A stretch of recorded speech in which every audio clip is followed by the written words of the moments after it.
Greetings and salutations, friends. My name is, of course, Charles Quasar Banks, and welcome to my chill review of Armored Core 6. I finally completed it, ladies and gentlemen. Huzzah, I feel proud of myself. Yes. Applaud, studio audience. That's enough. But yes, I completed Armored Core 6 for the first time, and my first Armored Core experience was an exceedingly good one.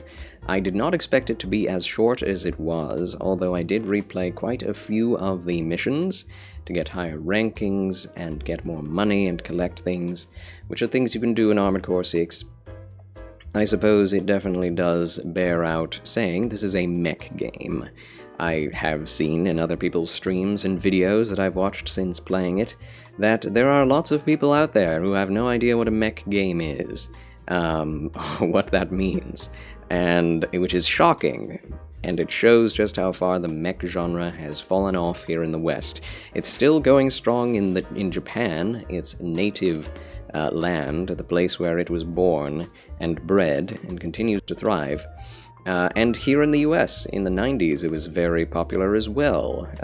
I remember going to Chuck E. Cheese and actually playing video games in a little bubble that would shake around as you piloted your mech in the game. It was so fun. And I've played several other mech games since then. A Gundam game, a Robotech Battle Cry, etc., Hawken, and those are all mech games, all having different ideas as to how a mech game should feel, but generally a mech game is one in which you pilot a giant robot that is generally bipedal, but not necessarily, that walks around, is massive, probably multiple stories high, or even larger sometimes, as large as a skyscraper or Godzilla, and kind of in the same genre, I suppose. Pacific Rim, I guess, is the closest in modern Western media that we can get to understanding what the mech genre is, which is a little odd to me, having grown up with some mech games. But yes, Armored Core 6 is a mech game, and it feels a little bit similar in its structure and design to, I suppose, any military game in which you pilot vehicles. It's very much like a flight sim, like a jet flight sim or a tank sim game, but Armored Core 6 is a lot more smooth to play than I was expecting. It really is. Most mech games really have you wrangle with the controls to try and get this massive thing to fly or to work properly. And it's pretty intuitive, I will say. It's not easy to control, but it's not as difficult as other mech games have been to play. That is kind of a core tenet. They generally tend to be very hardcore games with a very specific niche, because most people who are into them either build gunpla or build actual miniatures with model kits, and either paint them or put stickers on or put them together themselves, have to glue them together sometimes, or they're just, action figures that you yourself have to decorate. And it's a big hobby, and it's really fun if you have the money, but if you don't, there are still video games in the genre like Armored Core, and Armored Core comes from a long line of video games from the 90s. I think starting in 1997 was the first Armored Core game, the last one being in 2013, right after Dark Souls 1 originally launched, is when Armored Core 5 came out. And so it's been a long time, much to the chagrin of Armored Core fans, but it's back, and I would say, and it seems from what most people are saying, better than ever. Retaining most of what made Armored Core games good, while also somewhat updating it and making it a bit more accessible to modern audiences who haven't played an Armored Core game, such as having lock-on systems that are more like Souls, having a dodge button, and not really allowing you to get into debt. That is actually something I never experienced during any of my playthroughs of the game. I only played through it once, but I did replay multiple missions, as I said before. And yeah, you never really run out of money, which I was happy about. I've heard that in previous Armored Core games that was a thing that could happen and would make your game either extremely difficult to continue playing or would force you to start from the beginning again. That cannot happen. You can just play, and even if you do run out of money at a certain point, if you're able to beat any of the missions, you immediately get money again. And you don't need money, really, to beat the game. You can beat the game with the starting mech if you wish. And if you don't purchase anything, you'll just continue accruing money if you're able to beat anything. If you use up all of the ammunition you have, but you still beat a mission, you will guaranteed make more money than you lost. That's just how the game is built, which I think is very much more forgiving than the previous games seemed to be, although that maybe was not such a terrible thing in the past games as it seems. So that's something that I was worried about when going in. In fact, I was worried about a lot going in. I was not sure if it would be a game for me, but holy cow, my experience was incredibly positive, and I really have very little negative to say about it. So, let's get to the review, shall we? Let's get to my metric for reviews, because I want to tackle this review in two parts. The first part is something of an objective value system, where I tell you what my general rubrics are, and then the second part of it will be my very subjective opinions. So, let's go. I will bring you through this together with me, showing you what my rubrics are. So here they are. Boom! I know that's a lot to look at the moment, but let me take you through it. So, in terms of how I rate video games, it will go in this way. I have a 5-category structure, each category counting from between 0 and 2 points. And if all of these 5 categories get 2 points each, then it is a 10 out of 10 game, masterpiece level. I do not believe there is such a thing as a perfect game. I think every game has its flaws, but if you get the visuals all right, if you get the sound all right, if you get the progression right, the gameplay and the story, I think that's a 10 out of 10 game. So here we go. With the visuals of Armored Core, there is definitely something of a, what would you say, a qualification that needs to be made, that this is not a next-generation game. Yea, it is a current generation game, or past generation game, meant for PS4s specifically. And that kind of era of gaming machines. There is a PS5 update, and you could probably push your PC to make it look much better than the PS5, but probably not much. I've seen some of the standardized tests, and it seems to function pretty well across the board. So visuals count for style and graphics. I do not count graphics as counting for much. Basically, if the graphics are bad, toast, trash, I might take off a point, but it doesn't actually matter that much to me, personally. The style always outweighs the graphics in any video game. If you have a good art style, then that will make the game stand the test of time, visually. And Armored Core, I think, definitely does stand the test of time. It definitely feels a lot more like, and looks a lot more like, something that would have come out of the PS3 or PS2 era. However, I would say, compared to most mech games, this is a very grayscale style of game, sort of monochromatic, with grays and black and white being the main colors at use in this game, with usually one accent color coming in to break up the monotony. And that is very purposeful for the sake of atmosphere and of storytelling as to this kind of post-apocalyptic, deserted, mountainous planet that doesn't have a shred of bioorganic mass in it whatsoever. So every single level that you come across will be either barren wastelands or basically empty cityscapes in every situation. So there's not a whole lot of variety, but there is enough of a journey, starting off from the mountain peaks and snowy cityscapes and factories, down into the valleys and the deserts, back up into the sky in massive constructs, and then back down to Earth again, and then in through cities and underground caves, and then into underground cities, and then up again into space. And so there's enough variety visually to keep you hooked, but the one thing about the visuals that is more stand out to me than any other mech game has ever been is the skybox.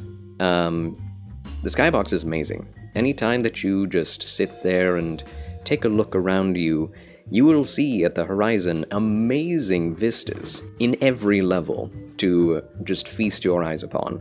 And the game doesn't really incentivize you to do that, it's just kind of there in the background.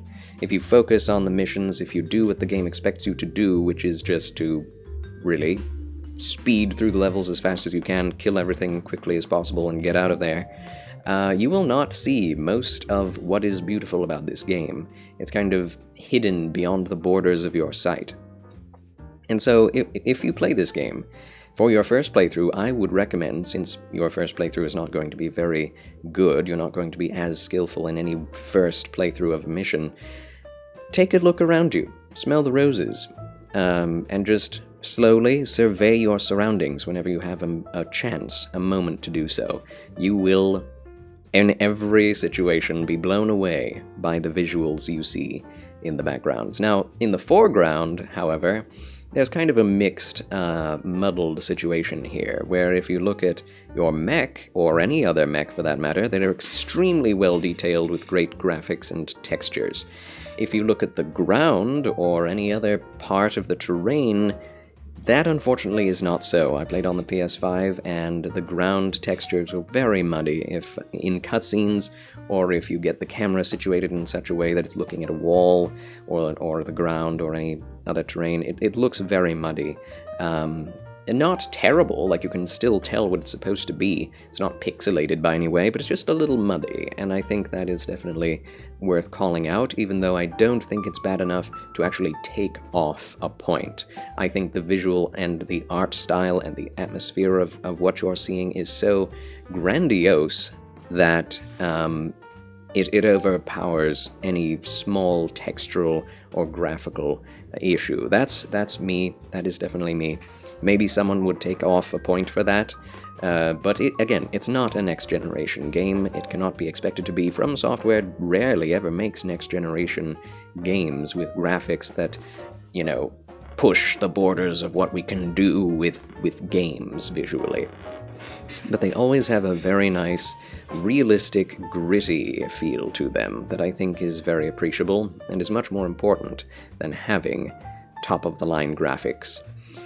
So, that being said, let's move on to sound. Visuals get a 2 out of 2. Yes. Next up is sound. Sound effects, OST, and voice acting. Now, I will say, while some of this gets buried under explosions, and some of the voice acting is a little over the top, or under the top, generally I was blown away by all of the sound effects. Every gun sounds different, and every gun sounds powerful. Every weapon has its own unique soundscape, and the sound effects all sound different depending on when they explode near or far, wherever you are. I think, especially if you wear headphones, the sound effects of the power booting up at the beginning of the story missions, the rat-a-tat-tat of your assault rifle going off, the explosion of an MT that you destroy with your laser cutter sword, your pulse sword.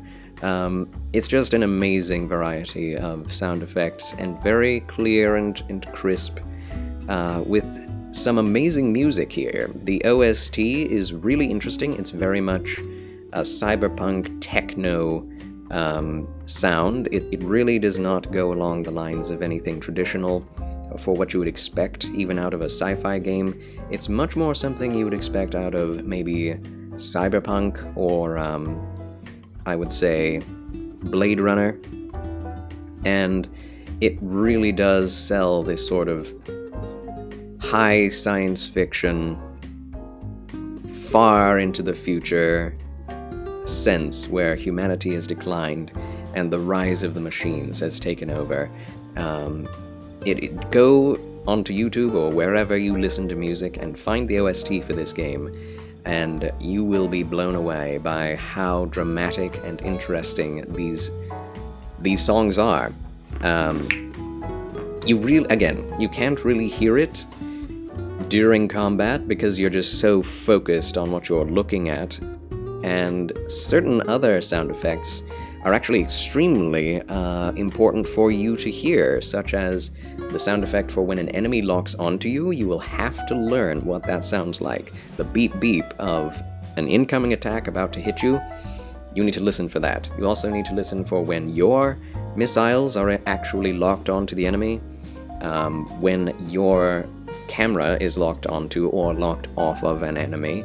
When you run out of energy, there is another sound effect that plays, and it's all very much something you would hear on an airplane. Like boop, boop, boop, deet, deet, deet. It's like all these different sounds you hear. It's like, your captain speaking, you know. That's what you will expect to hear with that, and you want to hear those, so you're kind of tuning out the background layer and just listening for those in the end, or maybe the sound effects of guns going off, or MTs walking around. There is one stealth mission, and it doesn't really rely too heavily on audio outside of those alarms going off, but you can definitely just listen to enemy footsteps or the whirring of propeller blades above you. So I would say the sound effects are also a 2 out of 2. Nothing really wrong here. The VA, this is a bit debatable, because there is some very hammy very hammy voice acting in this. Specifically in the beginning, there is your handler Walter, and he always sounds like this. Wake up the dog. You know, he always has one-liners. He never says anything out of levity. He never gets excited. It's always just, yeah, I'm the gritty, noir detective who's seen things, and I'm gonna tell you what to do. You know, that's the feeling you get. And it really does feel like a noir story to some degree, noir military story. Anyway, a lot of other voice actors are very different in tone, so it doesn't all sound monotone. Some are more light and happy sounding, such as Cinder Carla. She's always joshing you about and kind of picking fun at you, and in a playful manner, whether she's your enemy or your friend. We'll get to the story and how that plays into it. There's also someone who's just obvious, like British elite mustache-twirling villain, and I love him too, V2 Snail. Incredible voice acting all around, but it is always very typical, stereotypical, and somewhat silly when you think about it, because it is very anime, the way these characters are portrayed. And there's nothing wrong with that, I think. It's just your mileage may vary. Some call-outs are extremely funny, like you hear from the MT pilots, "Oh no, he's coming," and then there'll be like a little girl voice coming out of one of the other pilots. We stand as one! And I'm like, what are you doing on the battlefield, girl? It sounded really silly. I always laugh at that. You may not find that as silly as I do, but I really did. So, you know, I think sound is really strong, and especially some of the voice actors just nail it and hit it out of the park. Others are just kind of there and do what they're told to do, which is all you can expect, really. There's no voice acting that's like, oh my gosh, that is so corny, that is so bad. Like, I never felt that. So there's really no reason to dock points for sound. So therefore, I'm giving sound a 2 as well. Especially for that ability to tell exactly what is going on at any given time, just by sound. That is incredible. Next up is progression. This includes tutorials, leveling, and character progression, and how it feels to do all of this.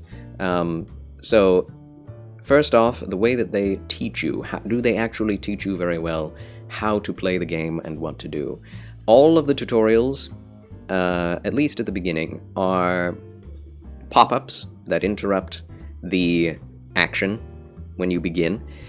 And this is par for the course for From Software at this point, ever since Sekiro started adding these pop-up boxes, not forcing you to find little messages on the ground like Dark Souls, but actually interrupting you and saying, hey, this is how you do this, use this specific button, and you do this. So that's what exactly happens here, but then Walter, your handler, actually kind of reiterates what is said in those little boxes, those tutorial boxes that tell you how to play the game, in a way that makes sense with the story as to, why your mech handler, Walter, is telling you how to do these things, So that's nice, and it does tell you all of the basic things you need to know. It is a lot to deal with at first, because it's like, okay, you can boost, which means dodge, and you do it like this, but if you press it once, then it will enter into boost mode, which will allow you to slide around on your mech much more quickly than if you didn't enter boost mode. And so you're like, okay, so you press it once, and then you don't press it again until you're done with boost mode. Okay, that's good. I guess I can get that. So it takes a bit of messing around with in the opening level to get used to what is going on, because it's very different than any Souls game or the controls of any other type of video game, and this is where the mech kind of issue comes in. This is not going to be a game that most people find easy enough to enter into. It's a pretty high entry bar for understanding, and most people struggle with the first few episodes of the story heavily, especially the first one, because it's kind of a really long level. It teaches you how to jump, it teaches you how to boost and then fly, or assault boost, which is flying straight as fast as possible. And you learn very quickly how to shoot things, how to use your laser beam, your slicer, and then rockets, shoulder buttons. They don't have you go in with 2 shoulder launchers, which means it kind of leads you into thinking that you're not going to have multiple shoulder weapons. So they don't teach you how to use both of them at the same time. They lead that for later tutorials that are optional, which is interesting, and I don't think it's the best idea, but they do teach you everything throughout the game that you need to know. It's just kind of piecemeal. But that first level, I would say, is one of the hardest levels in the game, because you cannot change your loadout. You have a the most basic mech you will ever have in the game. It doesn't have any specific specializations, it's just balanced in most ways, with 1 rocket launcher, assault rifle, and your laser cutter, and that's it. And you have to deal with a couple of dozen MTs, or ground units, that are very easy to take care of, very much like the minions or the zombies, the hollows in Souls. You can take them out in 1 to 2, maybe 3 hits with the starting kit, so they'll never really be much of an issue. They will perhaps take away some of your ammo, some of your health, which you will need in every level to challenge the boss or mini-boss of that level. So they're not there to kill you, per se, they're just there to wear you down. And that's something that I've seen people kind of mistake about this game, that it's supposed to be challenging all the way through, that the minions are there to, to be a challenge, and that you should expect to die with every single enemy. This is not a Souls game. It is not meant to be, and in every mech game, you want to have that kind of power fantasy, that mechs are super strong against every other type of weapon except for mechs. Mechs are the only things that can kill mechs, and that's kind of the conceit of the whole genre. And you have to know that before going into it, otherwise you'll be very harsh on what this game is. Because it's supposed to allow you to go through and just blaze through normal tanks, normal robots, normal helicopters. The helicopters on screen are like this big, and because you are just that massive in comparison. And so it's really fun, I think. That's probably my favorite part of the game, is shooting the MTs. The bosses are very impressive and all, but I think shooting the basic minions of the game is always my favorite part of any From Software game. That's just me, by the by. So, tutorials are, I think, good enough. Like, there's nothing wrong with them per se. It's just that it's a lot of reading, and then once you have beaten the first mission, which is very hard, because after you have blown through the regular minions, which has probably cost you at least 1 or 2 heals, you have this giant, and I think most people will have seen this, not only due to trailers, but also due to the first usual episode of any stream or YouTuber, will have them facing this massive helicopter. And everybody dies to this first helicopter, because it really does not teach you how to fight flying enemies until you get to the helicopter, and the helicopter is there to kind of humble you, while the minions and the MTs are there to make you proud and lift you up and make you feel like you are a god in mech form. The bosses are there to humble you and to bring you down. So there's always that kind of lifting up, going through, easing through it, and then just being bashed down to the earth, especially at this first helicopter, and very few bosses feel as difficult to deal with as this helicopter for a while, which is a very strange choice. Usually in From Software games, which is the only thing I can really compare it to, there is the Demon Vanguard, which can pretty much one-shot you, but he's super slow, and if you know you know how to play the game, if you've paid attention to the tutorials, you can take him out the first try. Same thing with the Asylum Demon in Dark Souls. Very easy to kill once you actually have a weapon, and just watch out for his attacks, because they're very telegraphed, and it's supposed to be easy, and so the Asylum Demon is usually the easiest boss in the game. But here in Armored Core 6, this helicopter is many, many levels more difficult than, I think, any first boss in a From Software game. And I don't think that's necessarily a bad thing. It was a definite choice to, and many Souls games kind of do this, to kind of say, hey, this is the kind of game you're getting into. This is not going to be a walk in the park, ladies and gentlemen. Gear up, get good, and deal with it. This is the only boss, however, that really forces you to do that, because every other boss you have, once you have beaten that first mission, you have enough money to purchase some kind of parts from the shop that opens up afterward, and they teach you about that very well in the tutorials. And once you get those armor pieces, those, I say armor pieces, mech parts, as well as weapons, you can try those out and find something that fits your build, your sense of play. And if it really fits your style of play, then you can go into that same, well, you can't go back into the first level and beat that helicopter with other stuff, but if you could, you would find it much more easy, because then you would be able to boost faster, potentially, stay in the air longer, shoot different guns, shoot multiple of the same gun, use different rockets that are specifically good against flying targets, things like that, and that's what the rest of the game is. And so it's never really an issue of, okay, you have this mech, deal with this issue. Except for one level, the jailbreak level, which gives you a really bad mech, and you have to get out of a very difficult situation with really bad low-level items, even worse than the first level's mech, which I think was a very interesting level. But, other than that, just about every level is you choosing your build for that given level. This isn't a game where you choose your build at the beginning and you play through with that build, like it's a class system in Dungeons & Dragons.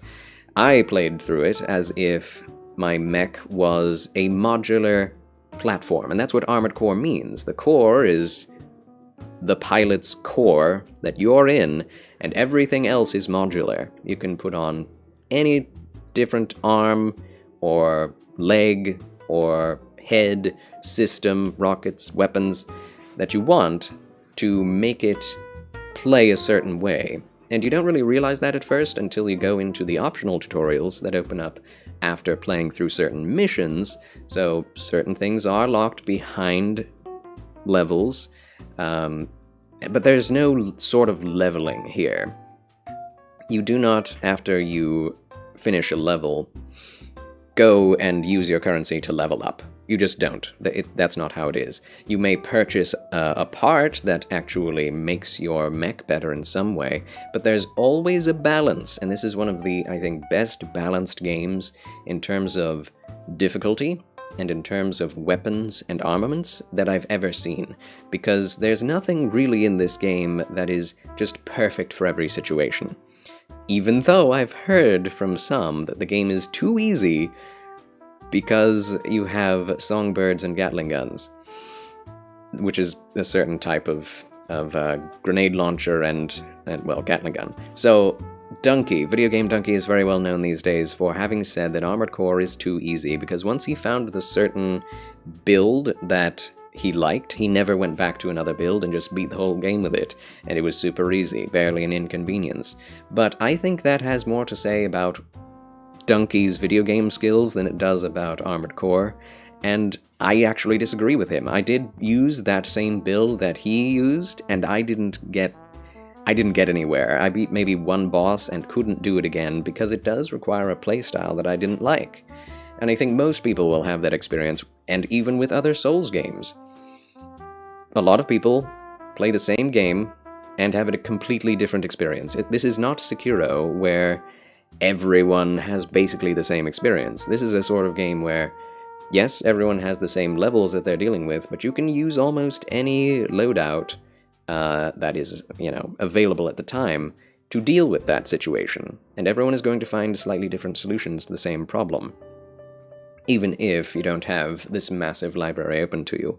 However, you do have that massive library open to you in New Game Plus, and that may be where those critiques are coming from, because then you'll have a mech that can use almost any loadout and deal with anything, no matter what weapons you have equipped.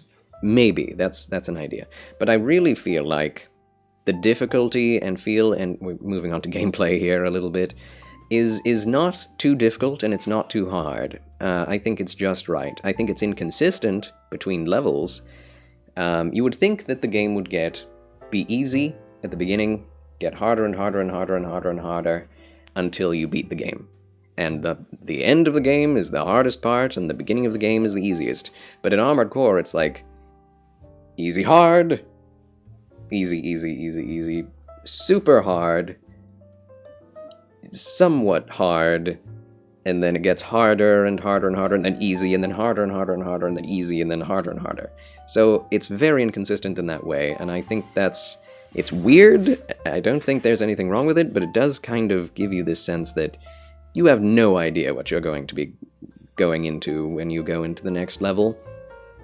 It's going to be hard when it's going to be hard, and you have to be ready for that. Of course, the problem is, whenever you play a new level, you have no idea what you're going up against. Are you going to have to go through a lot of minions? Are you going to have to go through a lot of minions with shields? Are you going to have to go through minions with shields and a boss? Are you going to have to go through minions that have pulse shields, that require pulse weapons to kill, etc., etc., etc. And so that does mean that, at least in your first playthrough, there is a lot of trial and error. And that is kind of the crux of this game, is you come to a combat situation and you say, uh-oh, I'm not doing enough damage, I'm running out of ammo, and the enemy is still at half health. I should probably use something else the next time I try this. You lose, you die, you choose something else, you see how that works, and then so on and so forth. You continue the process of figuring it out. It's like a puzzle, and once you've found the correct mech for the challenge, it makes it a bit easier, a bit more doable, and you beat the level. Huzzah! And then you move on to the next one and do the exact same thing over again until you figure out the right build that works for you on that specific level. So, In that way, it feels very different from most other video games that I've played. Usually there is like a class system that you choose from, and then there are little bits of iterative differences between what types of weapons that class can use. Like as a paladin, usually I play a paladin in Souls games, and I can use either a mace or a sword or maybe an axe, whatever you really want, in the one hand and a shield in the other. And you can also wear all kinds of clothing in pertaining to the paladin theme. But in this game, it's like, no, throw all that out. Use whatever you have access to, and you'll always have access to something new to try out, because once you have bought something, you can always resell it for the same exact amount of money that you bought it for. 1-to-1. So you never have to be running out of money. And that means you can try out whatever you want to, whenever you want to, before or after a mission. So that is kind of great. That actually does allow for an amount of accessibility that I don't think Souls games have, because in Elden Ring you can respec, but it's not like it's easy to respec. And you can't really specifically respec all of those levels the same way. It's just choosing the right parts to do the right thing. And once you've done that, you'll find that you're weaker in another way, because no armor set, no mech in this game is just the best. And I will die on that hill, because it really does not seem like Video Game Donkey was very fair to the fact that everyone has a different playstyle, and if you play the playstyle that will work for you best, that feels the best to you, you will perform better, even if it's not, like, objectively the most powerful. There are very many people who have used a light AC and gotten through the game just fine, whereas Donkey used a heavy AC with double Gatling guns and grenade launchers on a tank and just blew through it. I had a hard time doing that, so I used a medium build with rocket launchers and double machine guns, and that felt good to me, and I had a great time doing it. Sometimes I had to switch to a laser sword, sometimes I had to switch to a bazooka, double bazookas, double Gatling guns with rockets. That was probably my favorite one, really. Double Gatling guns, double rockets was really fun. That's how I beat the end boss. But either way, I think all of this, in terms of progression, is really, really good. And the fact that there is no objectively meta build for the PvE means that you will be changing consistently and experiencing all the game has to offer, and I think that's the best way to do it, is actually try out every weapon if you can. And New Game Plus goes on till New Game Plus 3, I believe, and you can do that. You can just purchase all of the weapons, purchase all of the mechs, replay all of the missions, and get all of the money so you can try everything out. Because it is a relatively short game. I think it only took me maybe... well, actually... let's find out, shall we? I have a website here that I would like to look at. Let me just give you those specific numbers. Let's see, where is it? Well, snap, where'd it go? Aha! Twitch Tracker. Charles Q. Banks Games. Tends to be pretty accurate on recent games. Diablo 4, okay, Armored Core, I played for 45.7 hours. That seems about right. And I did replay a bunch of the levels, and it still only took 45 hours. For most people who are just focusing on the missions, it will probably take them about, I don't know, 40 hours at maximum? 30, perhaps? I know people who just blew through the game in 20 to 15 hours, and I'm like, holy cow, how did they do that? It took me a long time. I'm not that skilled, and that's okay, but, you know, everyone has a different playstyle, everyone has a different amount of skill, and a different amount of effort that they want to put into a game, and there's nothing wrong with that. Like, if you're having a struggle with a game, and you don't want to play it because you're having a struggle, that's totally fine. That's up to you. The type of game you want to play doesn't have to be challenging. So don't let anyone tell you you're not skillful, because anyone can beat a Souls game. Perhaps only, you know, the deaf, blind, and without the use of their hands or feet might not be able to technically, but everybody else has played these difficult games, challenge games, Jump King, etc., and have actually won them. So it really isn't a matter of, oh, you're not skillful enough, so I can't, you will never be able to beat this. Anyone can beat it, but you don't have to. And that's the deal. If you don't like the game, don't play it. And it could be because it feels too hard to you. But I guarantee to you, no matter what game it is, if the game feels hard to you, it will feel easy to someone else. If the game feels easy to you, it will feel hard to someone else. And that's exactly what I said in the last video, where I said I was excited for Armored Core 6. I said there will be people who think this game is way too easy and it should be harder and it should be more focused on appealing to a hardcore fan base, and then like what Donkey did, and then there will be people saying it's too hard, like those people who quit at the first boss, because it really actually objectively is extremely hard. So that's what I have to say. Don't let anyone shame you for quitting a game that you felt was too hard. It's a game. Alright, it's a video game. You're supposed to get enjoyment out of it, and if a challenging video game is not giving you enjoyment, it being too challenging for you is as good a justification as any to throw that game out into the garbage. So, continuing on, I would give progression a 2 out of 10. A 2 out of 2, I mean. I really feel like as the game goes on, you do not only get skillful yourself with how you play the game, but you also are given more and more tools that are more and more specialized for whatever type of situation you can come across. That first level, though, was really interesting in that it had a really high skill spike with that specific boss. Every other boss, I feel, did get consistently harder, although some of them were just like, here's another Armored Core, and I always had an easier time with fighting ACs than I did massive, hulking, beastly, monstrous mech robots, which are the majority of the bosses, and I love those sorts of bosses. And it does ramp up in the end, with, I think, the most difficult boss being probably the fourth from last mission, which is weird. The Millennia of the game, it's not an optional boss, it's really difficult, and the last boss is basically just another version of that. So if you've beat that previous boss, you'll be able to beat the last boss. That's how I feel about it. I didn't get all of the endings, so take this with a grain of salt, but I only saw the one ending, and I cannot actually say much as to the overall difficulty of the game, since I cannot have beaten all of the different bosses, but I did feel like things ended up getting much harder at the end, with the beginning being very inconsistent.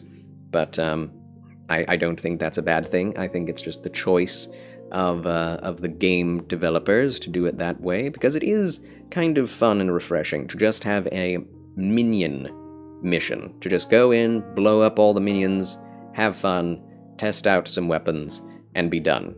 And in 5 minutes. That's pretty fun. Things like that happen. Or to go in, you don't even have to kill anything, collect the logs and don't get killed. There are ACs coming after you, collect the logs, you can kill them if you want to, get extra money, or just speed through it and get an S rank. So there's a lot of variety and a lot of different types of missions. There's the one that like is a massive spectacle boss. You have to jump on top of the Strider and destroy the engines. It's really cool. That sort of thing doesn't really happen a lot afterwards, and I was hoping there would be a lot more spectacle bosses, but alas, there weren't. But even so, I didn't feel disappointed, because there were spectacle levels where there's this floating factory city that you have to jump down thousands of miles, it feels. Technically, it's probably true. Down to the bottom, almost to the earth. While it's still floating, you're just continuing down miles and miles to fight the end AC boss, and it is really impressive visually and graphically, really. Which is, again, why visuals really take the cake. But gameplay, I think, with the controls being like almost every single button on the controller has to be utilized in one way or another at all times. The top 4 buttons on the controller are the weapons, and you always want to be shooting all of those at once, or in sequence. And then there's the dodge buttons, and the boost button, and the lock-on button with the analog stick, and the, everything you use at one point or another. That's my point. The jump button, the interact button. So it can really feel like quite a dance between yourself and the mech to try and get it to do what you want without running out of energy, without running out of resources, without running out of time, for lack of a better word, running out of ammunition, running out of load time. Like, it feels a lot more like a character-based like cooldown game, almost like League of Legends sometimes, where it's like, okay, gonna use my machine gun, hold it down for 5 seconds. Okay, you have to reload, so that's on cooldown. Use your sword now, and use that instead. Okay, the machine gun's back off of cooldown, shoot that, fire rockets, those are all on cooldown. Continue firing a machine gun, but that's on cooldown, use your laser again, it's off of cooldown, and keep doing that, while also maintaining your health and your energy, which is basically your stamina. There's also the, this is something that I really don't look at very much in-game, but it makes a big difference, which is the poise bar, the poise meter, basically. That's what it is. They call it stability in this game, but it really is the poise meter from Sekiro and Souls games.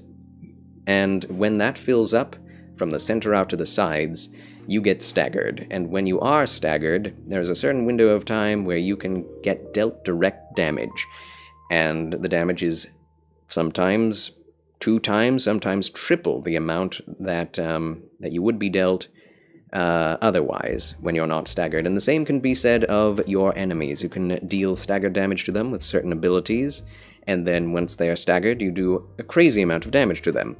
Now, I have mixed feelings about this. I don't think it really makes a difference in terms of my rating objectively, but subjectively, I would say I don't really like the poise system being in a mech game, because it just... Not that it's not been in mech games completely, it's just that the meter and having to feel like you have to stagger your enemy in order to do any kind of good damage feels bad. It feels like you're really piddling away at the enemy's health bar really, really lightly until you get that big stagger, and then it's like, okay, there's a third of its health bar gone. It's like, alright, now I know I have to do that 3 more times. And then you just whittle it away, whittle it away, whittle it away. Okay, you got the stagger, bam! Now I gotta do it again. And it feels just like you're doing the same thing over and over and over again after a certain point. And you get used to it, you get into the flow, and that's fun once you have gotten into it. But at the beginning, I did feel like it just felt repetitive. But I did get into it, and I did end up enjoying it. Which is something that cannot be said of my experience of Sekiro, which has a similar groove, but you didn't have much variety as to how to deal that damage.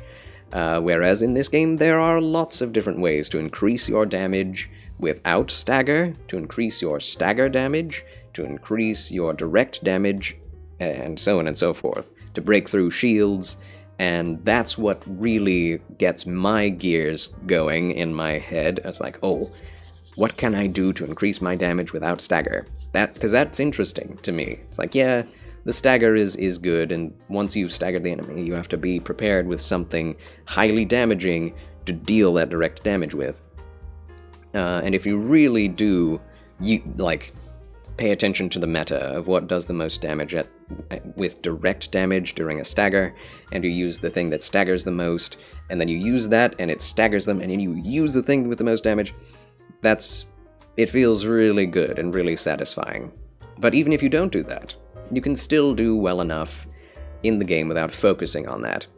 But I did feel like, especially with the camera as zoomed into the mech as it is, you can't always see what's coming at you from the sides, and certain weapons of the enemies don't really lock onto you in a way that will alarm you with those sound effects. So sometimes you just get staggered out of nowhere, and it's like, wait, what happened? And then all of a sudden all your health is gone because you've been dealt direct damage. So it feels a little unfair, which every From Software game is in some way or another. I do not feel like From Software games are particularly fair. I just think that they usually give you enough ways to make it fair that if you really get good, then it will be more fair, but you have to work on it yourself.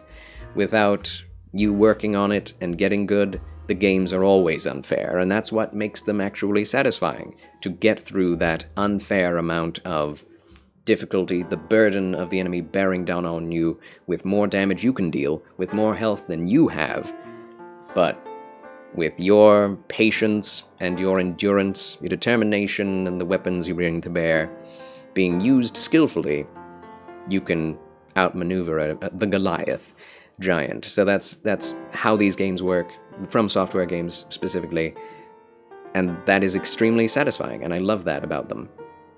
So, gameplay, controls, difficulty, and feel.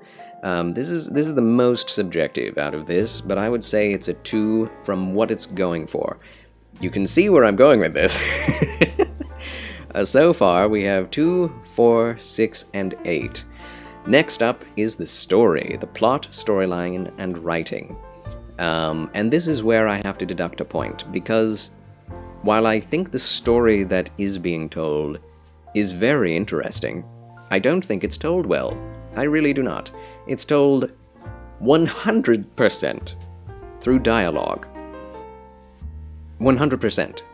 Okay, maybe not 100, but 99%. The rest of it is told in secret combat logs that you find off of dead ACs in hidden areas throughout the map. So you're either listening and reading to dialogue, or you're reading logs from the past about what's going on. And that's fine and all, but usually in From Software games, again, I have to compare that because that's what I compare everything to.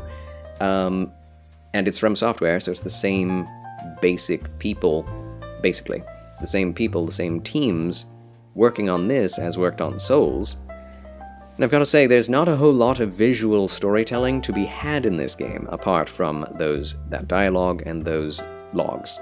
So, really, if you are paying attention to the dialogue, it is interesting, but it isn't interesting when you feel like the visuals and what is being represented are so separated from the storytelling.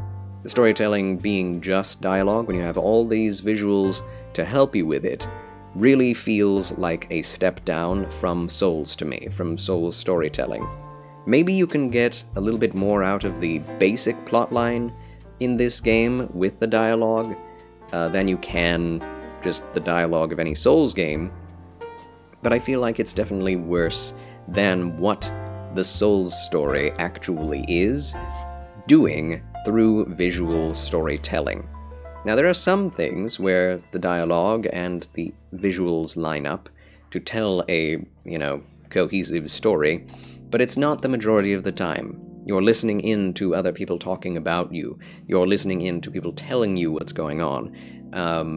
And that's not very interesting. What is interesting is the gameplay, there's a giant mechanical worm that I have to shoot with a giant laser needle that has electrical mines in it that explode, and then I have to shoot it in the face while someone else sends a giant laser blast to take out the machine's energy levels, and it's intense, and you don't know whether you're going to be able to reload in time to kill it. That's what's interesting about this game, not the story. However, there is a little bit about the story that is interesting to me, and that is what the meaning of Coral is, who Air is. There's this backstory that you don't know about that is slowly seeded out in the end of the game that hints at something greater be lying under the surface. And that's really intriguing, and it makes me want to go and collect all of the logs and play again and play the different ending to see what that is. However, with just one playthrough, being 45 hours, I feel like I don't know what happened. I feel like there was a story there. Mercenary goes down onto the planet. He's helping all these different factions. They betray each other. He chooses a faction. He goes with them. He blows up the enemy. And then he leaves the planet, and the planet gets set on fire. Spoilers. The end. And you're like, okay, that's a story, I guess. That's okay. That's all right.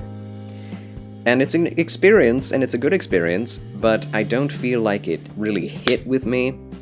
I like Handler Walter. I like the character progression of Cinder Carla. I like how V2 Snail was kind of developed as a villain. I love Michigan, man. Michigan. Oh, rest in peace. But, all that being said, while there is some character development with certain characters, I feel like they were basically two-dimensional. They did not fully flesh out any one character enough for me to say, this is a great character. This is an amazing character. I'll always remember this character. Because I won't, because all I've seen of them is dialogue, and maybe a little robot as a blip on the screen flying next to me down the way. So it really is the weakest part of this game, and it's really sad because there are some interesting theories that I could come up with as to connections that this game has with Dark Souls.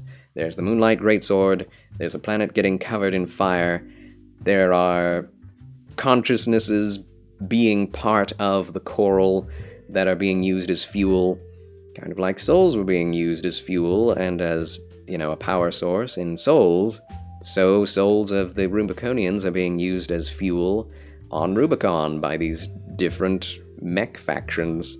So it's all very interesting, but it just isn't very well fleshed out, and it could have been done better in many ways. So I liked the story. I did, but I think this portion of the game deserves not a 2, but a 1. It is functional. The story does what it needs to in order to tell you what's actually going on, but it doesn't give you any more than that. So, my final verdict for this game is a 9 out of 10. That is both my objective and subjective idea of this game. Let me know whether you agree or disagree in the comments below. This is one of the first games I've reviewed on this channel in this way, so let me know what you thought in the comments below. I think this is the strongest mech game I've ever played, out of the few that I have tried, and I hope many mech games are made in its wake. I'm also hoping perhaps there will be an Armored Core 7 in the years to come, because this was such an amazing experience. While I have a few nitpicks, especially with the story, I see the reasoning behind every single gameplay and game design element in the game, and I think it's genius, and I especially love just how much you can, quote-unquote, pimp out your mech. I know that's weird coming out of my mouth, but to make a colloquial reference that could be understood, it is very fun to pimp out your mech. It is, and trying to make something that is unique to you and your playstyle is very easily done by the end, with all of the lists of things you can purchase off of the parts shop. There are many guns and many weapons I want to try out that I have not had the chance to. I'm very excited to play through again, and maybe when I play this again and I see the end of the story, I'll give it a 10 out of 10 if the story is that much improved by playing through the other endings. We'll see about that. And maybe then or the opposite could be true. It could go down to an 8 for me. Most outlets, IGN, GameSpot, etc., are giving this game an 8 out of 10. They're not really giving why they're giving it an 8 out of 10, though, which really bothers me. It's like, okay, 2 points. What do those stand for? What are the 2 points that that you are taking off? What are those? They never said. Maybe it's graphics, because low texture quality is a problem when you look at the ground close up. But you're a mech, you're 50 meters tall, or something like that. I don't know how exactly tall you are. Maybe 20 meters? I don't know. So you're not supposed to be looking at the floor. You're supposed to be looking at the enemy, you're looking at the sky most of the time. So I don't think that's a very fair consensus. I think this is one of the best games I've ever played. One of them, I was addicted. I was planning on playing Diablo 4 at the same time as I played this game, but this game totally took over all my brain, and I did not want to play anything else for as long as I was playing it. And once I finished it, I went back to Diablo 4, and I'm still playing it now at twitch.tv/CharlesQuasarBanks, link in the description below. So check that out, follow my Twitch channel, and subscribe if you have the means. But yes, that's basically all I had to say today. I know that was a very long review, but I hope you enjoyed, and I hope you have an excellent rest of your day. Thanks for watching. God bless, and fare thee well.